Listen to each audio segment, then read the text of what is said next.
இயேசுக்கே புகழ், மரிய வாழ்க. மரியே வாழ்க சிஸ்டர். நல்லா இருக்கீங்களா?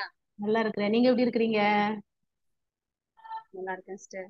இந்த இன்டர்வியூ ஃபுல்லா ஒரே சிரிப்புலயே போக போகுது, தங்க குட்டியை பார்த்துக்கிட்டே. ஆ, சரி, ஓகே. பாப்பாவை எழுதிச்சுட்டேன். பாப்பாவும் நீங்களும் எங்க இருந்து வந்திருக்கிறீங்க? எந்த பங்கு? நாங்க வந்து திருவாரூர் மாவட்டம் மன்னார்குடி பங்கை சேர்ந்தவங்க. நாங்க ஓகே, ஓகே. சூசேப்பர் பங்கு. சூசேப்பர் சர்ச் எங்க சர்ச். Okay, okay. சரி, சரி. நல்லா இருக்கிறீங்களா? நல்லா இருக்கும் சிஸ்டர். நீங்க எப்படி இருக்கீங்க? ரொம்ப சந்தோஷமா இருக்கும். மே மாதத்துல நம்ம பார்த்தோம். திரும்பவும் இந்த சவாலே சமாளி இந்த ஒரு நிகழ்ச்சி வழியாக உங்களை பார்க்கறதுல ரொம்ப ரொம்ப சந்தோஷம். Most welcome. Thank you sister. சரி. தவ காலத்துல இப்ப நம்ம என்டர் ஆயிட்டோம்.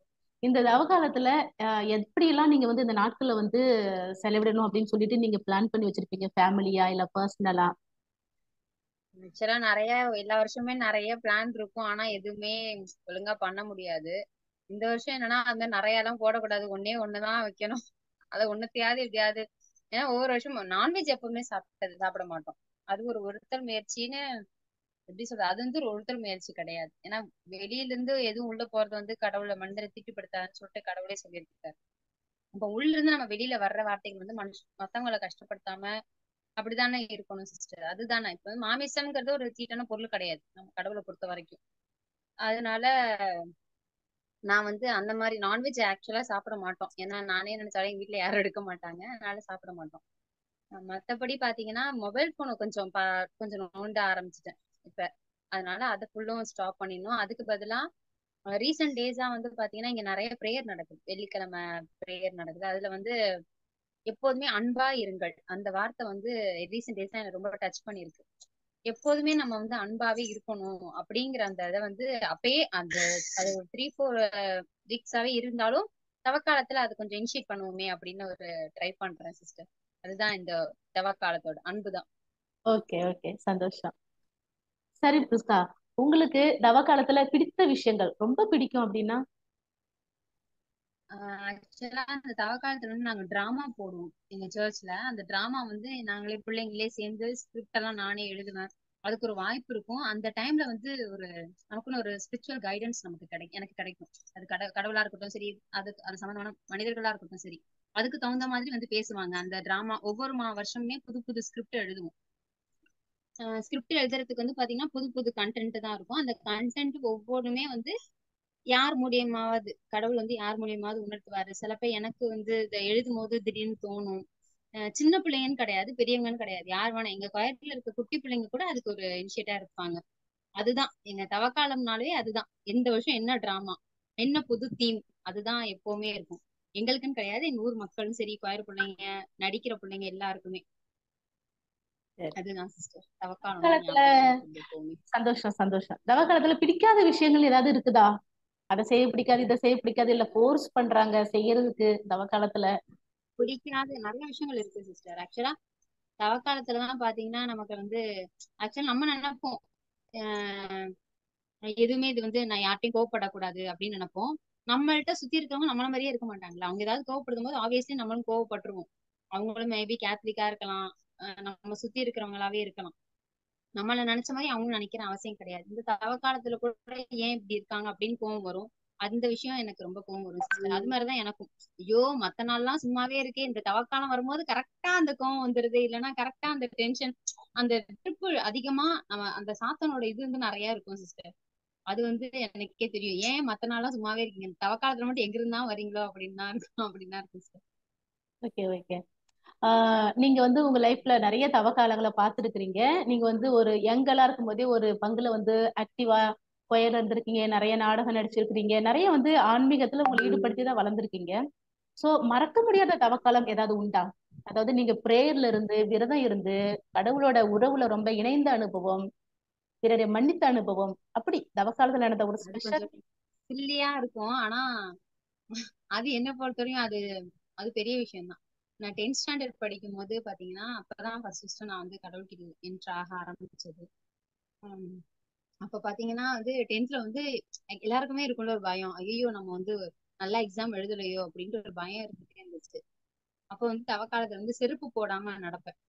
இந்த இது சுற்றுப்பிரகாரம் நடக்கும் வெள்ளிக்கிழமை, இந்த 12 o'clock எங்களுக்கு நடக்கும். ஃபுல் ஊரையுமே வந்து ஸ்தலம் வச்சு சுத்தி போவோம் நாங்க. ஜீசஸ் மாதிரியே ஒருத்தவங்க இருப்பாங்க, அந்த இதெல்லாம் நடக்கும். ப்ளஸ் செப்பல் போடாம அந்த 12 o'clock வெயில ஃபுல்லும் நடந்து போயிட்டு வந்தப்ப எனக்கு ஒரு நல்ல மார்க்ஸ் கிடைச்சது, 400 மார்க்ஸ். ஆனா நான் வந்து ஃபெயில் ஆயிடுவேன்னு ரொம்ப பயந்துக்கலாம் இருந்தேன். இப்ப நினைச்சு பார்க்கும்போது அது சில்லியா இருக்கு. ஆனா அப்ப என்னோட நம்பிக்கை, என்னோட விசுவாசம் வந்து நான் கண்ணீர் விட்டு ஜபிச்சது, அதுக்கெல்லாம் தான் கிடைச்சதுன்னு நான் நினைச்சேன். அது மாதிரி அதுக்கப்புறம் அது சஸ்டெயின் ஆயிட்டு ஒவ்வொரு வருஷமுமே கரெக்டா அந்த வெள்ளிக்கிழமை வந்து மௌன விரதம் இருப்பேன். அந்த மாதிரிலாம் இருக்கும். என்னை பார்த்து என்னோட பிள்ளைங்களும் அது மாதிரியே செய்ய ஆரம்பிச்சிட்டாங்க. என்னோட பயிர் பிள்ளைங்க எல்லாருமே ஏதாவது பண்ணுவோம் நாங்க எப்பவுமே. எல்லாமே சிஸ்டர், இத எப்படி சொல்றேன்னா, கடவுள் என் கூட இருக்காருங்கிறத ஒவ்வொரு டைமுமே உணர்த்திக்கிட்டே இருப்பாரு. அது ஸ்பெஷல் தவக்காலம் மட்டும் கிடையாது, எல்லா காலங்களுமே, பொது காலமா இருக்கட்டும், எல்லா காலங்களுமே கடவுள் நம்மளோட உடனே இருக்கிறார். அந்த தவக்காலத்துல மட்டும் நம்ம வந்து எப்பவுமே கடவுளை தேடக்கூடாது. புதுசா அது மட்டும் வராதுல்ல. மரண படுக்கையில படுத்துட்டு நம்ம கடவுளை அழைக்க கூடாதுங்கிற மாதிரி தான். எப்பவுமே நம்ம கடவுளை அழைக்கும் போது எல்லா காலமுமே நமக்கு வந்து இனிமையான இன்பமான காலமா தான் இருக்கும். இன்னைக்கு ஃபாதர் வந்து எங்களுக்கு பிரசங்கத்துல வந்து தவ காலத்துல வந்து ரொம்ப சோகமா அப்படி எல்லாம் இருக்காதீங்க, இன்பமா இருங்க, நீங்க கடவுளோட நெருங்குறதுக்கு ரொம்ப இன்பமா சந்தோஷமா இருங்க அப்படின்னு சொன்னாரு. சொல்லிட்டு இதையும் சொன்னாரு, ஏன் தவக்காலம் இன்பமா இருக்கு சொல்லிட்டாரு, ஜாலியா படம் பாக்குறது, எப்படி சொல்றது, நான்வெஜ் சாப்பிடுறது அந்த மாதிரி எல்லாம் இருக்காதீங்க, அது வந்து இன்பம் கிடையாது, ஆண்டவரில் அகமகிழுங்கள் அப்படின்னு சொன்னாரு. அதுதான் உண்மை. தவக்காலத்துல மட்டும் கிடையாது, எப்பவுமே நம்ம கடவுள்கிட்ட ரொம்ப போனோம்னா, அதிகமா அவரை நேசிச்சோம்னா, நமக்கு ஒரு விஷயம் ஒரு நாள் நடக்குது அப்படின்னா கண்டிப்பா அதான் அடுத்த வாரம் அதுதான் sister. நம்ம எப்பவுமே கடவுளை தேடும் பொழுது அது வந்து அகமகிழ்ச்சியான ஒரு ஆண்டாவே இருக்கும். தவக்காலத்துல மட்டும் கிடையாது, எப்பவுமே நம்ம கடவுளை தேடும் பொழுது அவர்கிட்ட அகமகிழும் பொழுது அது ஒரு மகிழ்ச்சியான ஒரு வாழ்நாள் ஃபுல்லா அந்த மகிழ்ச்சி சஸ்டெயின் ஆயிட்டே இருக்கும் நமக்கு. அதுதான். சந்தோஷம், ரொம்ப சந்தோஷம். இப்போ லைஃப்னாலே சேலஞ்சா இருக்குது இல்லம்மா? வாழ்க்கையில நிறைய ம். வந்து சிலுவைகள் எல்லாருக்குமே இருக்குது. நீங்க வந்து சிலுவையா நினைச்ச ஒரு விஷயம், ஒரு பெரிய விஷயம், அது ஆனா நீங்க பிரேயர்ல வச்சு உங்களுக்கு வந்து கடவுள் வந்து ரொம்ப சுலபமா அந்த சிலுவையை வந்து நீங்க சுமந்து போறதுக்கான ஒரு வாய்ப்பை கொடுத்தது, ஒரு அனுபவம். என்னால முடியாது ஏசப்பா அப்படின்னு நீங்க நினைச்ச ஒரு சிலுவை, பட் அது ரொம்ப ஈஸியா கடவுள் அப்படியே வந்து முடிச்சு வச்சுட்டாரு. ஈஸியா முடிச்சு வச்சுட்டாரான்னு எனக்கு தெரியல. வந்து கஷ்டமா இப்பயும் இருக்கிறது வந்து லாஸ்ட் இயர் அப்பா இறந்துட்டாங்க சிஸ்டர். அப்பா அப்பா இல்லாம ஒரு லைஃப் என்னால லீட் பண்ண முடியும் அப்படிங்கறது வந்து அது என்னால வந்து அது ஒரு முடியாத விஷயமா தான் நான் நினைச்சேன். இப்பவுமே அது என்னால முடியுமான்னு தெரியல. டெய்லியுமே நான் நினைக்கிறது அதுதான். அப்பா ஏன்னு என்னால கேட்க முடியல, ஏன்னா இந்த வேர்ல்டுலயே ஒரு பெஸ்ட் ஃபாதர் வந்து கடவுள் எனக்கு கொடுத்திருக்காரு. அந்த அளவுக்கு கடவுள் என்ன நேசிச்சிருக்காரு, ஒரு சிறந்த தந்தையை கொடுத்து. ஆஹ் அவங்க அப்பா இல்லாம பயணிக்கிற ஒவ்வொரு நாளுமே வந்து ஒரு சவாலாதான் இருக்கு எனக்கு. அதுக்கு கடவுள் நிறைய இது கொடுக்குறாரு, நிறைய இது பலன் கொடுக்குறாரு, நிறைய திறமைகளை கொடுத்து என்னை வெளிப்படுத்த வைக்கிறாரு. நிறைய இந்த மாதிரி பொறுப்புகள், பிள்ளைங்க, குடும்பம் அப்படி நிறைய பொறுப்புகள்ல என்னை வந்து ஈடுபட வைக்கிறாரு. ஆனா அந்த அப்பாவோட அந்த அந்த இடத்த ஃபுல்ஃபில் பண்றதுக்கு அது தெரியல. அதுதான் என்ன பொறுத்தவரையும் பெரிய ஒரு சவாலா இருக்கு சிஸ்டர். சரி, ஓகே. சமாளிக்கணும். பிரிஸ்கா, நீங்க வந்து கோயில்ல ரொம்ப ஆக்டிவிட்டியா இருக்கிறீங்க, பங்கு லெவல்ல அப்படி எல்லாம். பர்சனலா நீங்க வந்து ஃபேமிலில எந்த அளவுக்கு நீங்க வந்து தவக்காலத்தை வந்து சிறப்பா செய்றீங்க? லைக் சிலுவை பாதை செய்யறது வீட்லயே, உங்களை அப்படி பர்சனலா என்ன மாதிரியான ஸ்டெப்ஸ் எல்லாம் நீங்க எடுப்பீங்க? அத்தைக்கு வந்து கொஞ்சம் முடியாது சிஸ்டர், அதனால அவங்க வந்து சர்ச்சுக்குலாம் ரொம்ப நடக்கலாம் முடியாது. அதனால கண்டிப்பா இந்த ஃப்ரைடேஸ் வந்து சிலுவப்பாதை அத்தையை வந்து கூட்டிட்டு போயிடணும். பாப்பா தம்பி வந்துருவாங்க, என்ன இழுத்துட்டு போயிருவாங்க. அவங்க வந்தாலும் சரி வராட்டியும் சரி வாங்க அப்படின்னு கூட்டிட்டு போயிருவேன். அத்தைக்கு கொஞ்சம் கஷ்டம் அவங்களால வர்றது, அதனால அவங்கள கூட்டிட்டு போகணும்னு நினைச்சிருக்கேன். இன்னொன்னு இந்த 1 minute சிலுவப்பாதைன்னு சொல்லிட்டு எங்கிட்ட ஒரு குட்டி ஒரு தொகுப்பு ஒண்ணு இருக்கு, ஓகே. 2 2 லைன்ல தியானிக்கிறது. அதை வேணா எங்க வீட்டுல சொல்லலாம்னு சொல்லி இப்ப நீங்க சொன்னதுக்கு அப்புறம் எனக்கு தோணுச்சு. ஏன்னா அந்த சில வாசகங்கள் நமக்கு கொடுத்திருப்பாங்க நிறைய பேரு, ம், ஓகே என்னைக்காவது பயன்படும் நம்ம வச்சிருப்போம், ம், ம். அதுக்கான பயன்பாடே இருக்காது. எங்கிட்ட அது இருக்கு, எங்கிட்ட அது இருக்குன்னு நம்ம நினைப்போம், ஆனா அதுக்கு பயன்பாடு இருக்காது. இந்த மாதிரி யாராவது சொல்ற போது ஓகே நம்மள்ட்ட இருக்காது, இந்த தருணத்துல நம்ம பயன்படுத்திக்கலாம்னு எனக்கு இப்ப நீங்க சொன்னதுக்கு அப்புறம் தோணுது. நான் அதை நாங்க டெய்லி நைட் இரவு ஜெபம் பண்ணுவோம், அப்ப நாங்க அதை கண்டிப்பா இன்னிலிருந்து சொல்லுவேன் சிஸ்டர். தேங்க்யூ. வெல்கம். இன்னொரு விஷயம் ஞாபகப்படுத்துறேன், மேய்ப்பன் செய்தி சேனல்ல 1 minute சிலுவை பாதை கூட இருக்குது. நீங்க சேனல்ல போயிட்டு கொஞ்சம் அப்படி பார்த்து வீடியோஸ் பயன்படுத்திக்கலாம் பிரேயருக்கு. சரி, ஓகே. கண்டிப்பா சிஸ்டர், கண்டிப்பா சிஸ்டர். ரொம்ப ரொம்ப நன்றி. பல இடர்பாடுகளுக்கு மத்தியில நீங்க வந்து இந்த ஒரு இன்டர்வியூ வந்து ஃபுல்ஃபில் பண்ண போறீங்க. என்னம்மா நீங்களும் இன்டர்வியூ எடுத்தீங்களா? சரி. இப்போ உங்களுக்கான சேலஞ்ச் பாக்ஸ் நம்ம ஓபன் பண்ண போறோம்.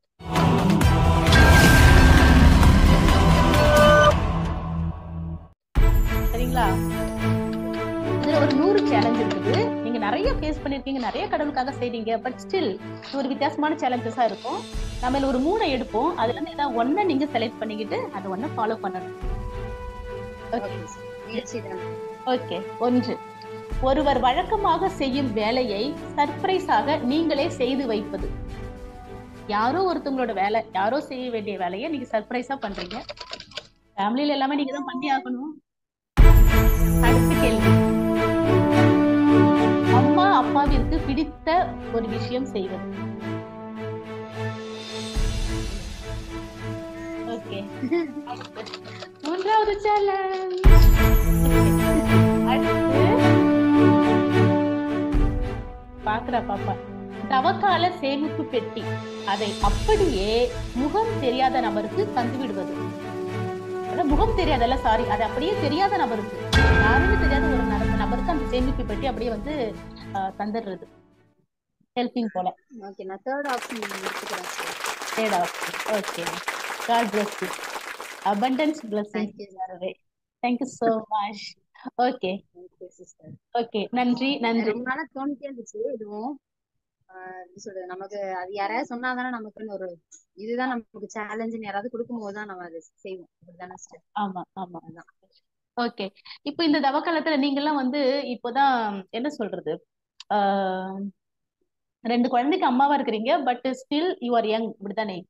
நீங்க வந்து உங்களோட ஆன்மீக வாழ்க்கையை வந்து பிளஸ் பர்சனலா எனக்கும் தெரியும்ன்றதுனால நல்லாவே உங்களுக்கு வந்து நீங்க உங்களை மோல்டு பண்ணிருக்கிறீங்க. இறை அனுபவம் உண்டு, நல்ல ஒரு கேர்ள், நல்ல ஒரு மெச்சூரிட்டி, அது மாதிரி எல்லாம். சோ நீங்க சின்னதுல எப்படி இருந்தீங்களோ, கடவுள் காரியத்துல ரொம்ப கருத்தா கண்ணா இருந்தீங்களோ, அதுக்கேற்ற லைஃப் தான் கடவுள் உங்களுக்கு தந்திருக்கிறாரு. சரிதானே? இன்னமும் அதே ஆன்மீகம், இன்னும் கடவுள் மேல அதே தாகம்லாம் இருக்கு. இப்ப இருக்கிற பிள்ளைங்களுக்கு, இளம் பெண்களுக்கா இருக்கட்டும், இல்ல மற்ற தாய்மார்களுக்கா இருக்கட்டும், ஃபேமிலியில உள்ளவங்க தவக்காலத்துல வந்து ப்ரேயர் பண்ணணும்னு நினைப்பாங்க. பட் டைம் இல்லைன்னு சொல்லிட்டு ரொம்ப ஃபீல் பண்றாங்க. அந்த மாதிரி ஃபேமிலியில உள்ள பெண்களுக்கு என்ன மாதிரியான டிப்ஸ் எல்லாம் நீங்க கொடுக்குறீங்க? ஸ்டில் அதாவது புருஷன்கிட்ட வந்து பொறுப்புகள் அதிகமா இருந்தாலும், ஃபேமிலியில இருந்தாலும், பட் ஸ்டில் அதையும் தாண்டி கடவுள்கிட்ட உள்ள அந்த ஒரு உறவுல நம்ம பயங்கரமா நெருக்கமா இருக்கலாம். அதுக்கு நான் சாட்சி, இந்தந்த டிப்ஸ் எல்லாம் நான் தரேன் அப்படின்னு ஏதாவது சொல்ல முடியுமா? கண்டிப்பா சொல்லுவேன் சிஸ்டர். 2-3 விஷயங்கள் சொல்லுவேன். ஃபர்ஸ்ட் வந்து அம்மாக்கள் எல்லாருக்குமே இது வந்து நான் மேரேஜ் ஆகிறதுக்கு முன்னாடி இருந்தே எங்க கொயர்ல இருக்க எல்லா பிள்ளைங்கள்ட்டையுமே சொல்லுவேன். ஏன்னா நாம தான் அடுத்த தலைமுறை. ஒரு குழந்தை வந்து இப்ப நான் வந்து இப்படி இருக்கேன்னா காரணம் வந்து எங்க அம்மா அப்பா. சின்ன பிள்ளையிலே பூசைக்கு கூட்டிட்டு போனதா இருக்கட்டும், எல்லாருக்கும் ஃபர்ஸ்ட் நம்ம திருச்சபை எனக்கு கத்துக் கொடுக்கறதே வந்து ஞாயிற்றுக்கிழமை திருப்பலி தான். அதை வந்து நம்ம குழந்தை அழுதாலும் சரி, இது பண்ணாலும் சரிதான். அந்த ஒரு 10 வயசு வரையும் அந்த குழந்தைய நம்ம வந்து ஆட்டோமேட்டிக்கா அந்த ஞாயிற்றுக்கிழமை திருப்பலிக்கு நம்ம அழைச்சிட்டு போயிட்டோம்னு வச்சுக்கோங்களேன். அதுக்கப்புறம் ஒரு எப்படி அவன் காலேஜ் பல்லு விளக்குறான், குளிக்கிறான், சாப்பிடறாங்கிற மாதிரி ஞாயிற்றுக்கிழமை சீக்கிரம் எந்திச்சு கோயிலுக்கு போகணும். அந்த இதுக்குள்ளார அவன் வந்துருவான். அதுதான் ஃபர்ஸ்ட் நான் சொல்லுவேன். அவங்க வரல, தூங்குறாங்கிறதுக்காக விடக்கூடாது. உங்களால முடிஞ்சிருச்சுன்னா கண்டிப்பா அவங்களை கூட்டிட்டு போயிருங்க. ஒரு குழந்தையா இருந்தாலும் சரி, 2 குழந்தையா இருந்தாலும் சரி, ஞாயிற்றுக்கிழமை திருப்பலியே மிஸ் பண்ணிடாதீங்க. அதுதான். இப்போ 2வது வந்து பாத்தீங்க அப்படின்னா கணவன்மார்கள். இப்ப எங்க ஹஸ்பண்ட் வந்து ஃபாரின்ல இருக்காங்க சிஸ்டர். அவங்க வந்து சர்ச்சே கிடையாது. ஆனாலுமே நான் வந்து டிராவல் பண்ற டைம், அப்புறம் வந்து சாயந்தரம் அங்கிருந்து நீங்க டிராவல் பண்ணி வர டைம், இது 2 டைம் வந்து பாத்தீங்க அப்படின்னா கழுத்துல ஒரு ஜமாலை போட்டிருப்பாங்க. ஜமாலைலாம் அதான் பூசுக்கு ஃபாரின்ல இருக்காங்க, ஃபுல் ஜமாலை நம்ம சொல்லும் போது பதில் அந்த மாதிரிதான் சொல்லுவாங்க. ஒத்துக்கணும்ல சிஸ்டர். அதனால வந்து பாத்தீங்கன்னா தெரியாது. மரியே வாழ்க, இல்லைன்னா ஏசின் ரத்தம் ஜெயம், அதை வந்து ஃபுல்லும் சொல்லுங்க அந்த அப்படின்னு சொல்லிக்கிட்டே இருப்பாங்க அவங்கள்ட்ட. நான் அதாவது கடவுளோட உடனிருப்பு அவங்கள்ட்ட இருக்குங்கிறத வந்து நம்ம ஞாபகப்படுத்திக்கிட்டே இருந்தாவே போதும். அது மாதிரி அவங்க இங்க வரப்பையும் சரி, எந்த பூசையும் மிஸ் பண்ண விட மாட்டேன். ஒரு நாளைக்கு 2 மாசம் இருந்தாலும் சரிதான், 3 மாசம் இருந்தாலும் சரிதான், கூட்டிட்டு போயிருவேன். 3 மாசத்துக்கும் ஃபுல்லா அட்டன் பண்ணணும் அப்படின்ட்டு சொல்லிடுவேன். அதுதான் உங்ககிட்ட நான் சொல்றது. அதே மாதிரி நைட்டு நீங்க தூங்குறப்ப சாரி ப்ரேயர் பண்ண முடியல, குடும்ப ஜபம் பண்ண முடியல அப்படின்னா ஒரு 10 மணியாவது குடும்பத்தோட உட்காந்து சொல்றதுக்கு முயற்சி செய்யணும். ஏன்னா குடும்ப ஜபம் இல்லாத குடும்பமே இருக்கக்கூடாது அப்படின்ட்டு நிறைய பேர் சொல்லியிருக்காங்க. எனக்கும் நிறைய நான் நிறைய அனுபவிச்சுட்டு இருக்கேன். நான் குடும்ப ஜபம் சொல்ற அன்னைக்கு அடுத்த நாள் எனக்கு என்ன கிடைக்கும், சொல்லாத அன்னைக்கு அடுத்த நாள் என்ன கிடைக்கும் என்னால தெரியும் எனக்கு. அதனால குடும்ப ஜபம் ஒரு 10வது சொல்லணும் கண்டிப்பா. அப்படின்னு இறக்கத்தின் ஜெபமாலை இருக்குல்ல sister, நம்ம இது ஆமா குட்டியா ஆமா இருக்கு, ஆமா. அது சொல்லணும். நம்ம இயேசுவின் வேதனை இழந்த பாடுகள் அந்த இது ஜெபமாவது சொல்லலாம். நான் இந்த ஜெபம் குடும்ப ஜெபம் கண்டிப்பா 53 மணி சொல்லிட்டு தூங்குறதுக்கு முன்னாடி கண்டிப்பா படுத்தோடனே யாருக்குமே தூக்கம் வராது. அப்ப இறக்கத்தின் ஜெபமாலை தான் ஃபுல்லும் சொல்லுவேன். அப்ப எனக்கு பர்சனலா சில பேர் நம்மகிட்ட சொல்லி சொல்லுவாங்க, எனக்காக நீங்க வேண்டிக்கங்க அப்படின்னு. அந்த மாதிரி இருக்கிற நபர்களை நான் வந்து அந்த படுத்துக்கிட்டே நான் வந்து உறக்கத்துல நான் அவங்களதான் நினைவு கூர்ந்து சொல்லுவேன் அந்த இறக்கத்தின் ஜெபமாலை. அந்த மாதிரி சொல்லணும். ஏன்னா படுக்கும்போது நம்ம உடனே தூங்க மாட்டோம். கண்டிப்பா யாருக்குமே படுத்த உடனே தூங்க மாட்டோம். குழந்தைக்கு பால் கொடுப்போம், இல்லைன்னா உடனே கொஞ்ச நேரம் மொபைல் நோண்டுவோம், அந்த மாதிரி ஏதாவது கொஞ்ச நேரம். அந்த கொஞ்ச நேரத்தை கடவுளோட இந்த மாதிரி செலவழிக்கிறது மூலியமா நீங்க கடவுள்கிட்ட போகலாம். ஆன்மீக வாழ்க்கையில நீங்க அப்ப உயிர் கொடுக்கலாம். உங்களுக்குள்ள இருக்கிற அந்த ஆன்ம தாகத்தை வந்து இப்படி ஃபுல்ஃபில் பண்ணிக்கலாம் நீங்க. நன்றி நன்றி, ரொம்ப நன்றி. ஓகே, சிறப்பு. தேங்க்யூ. ஸோ சவாலே சமாளி இந்த ஒரு ப்ரோக்ராம்ல எங்களோட இணைந்து இருந்தமைக்காக ரொம்ப ரொம்ப நன்றி. ஒரு தாயா, ஒரு ஒரு மனைவியா, ஒரு பொறுப்புள்ள ஒரு மருமகளா நீங்க நிறைய டிப்ஸ் கொடுத்துருக்கீங்க. இந்த வீடியோவை பார்க்குற பலருக்கும் இது பயனுள்ளதா இருக்கும் அப்படின்றத நான் முழுமையா நம்புறேன். ரொம்ப நன்றி. God bless you. Thank you sister. Thank you குட்டிமா. Thank you sister.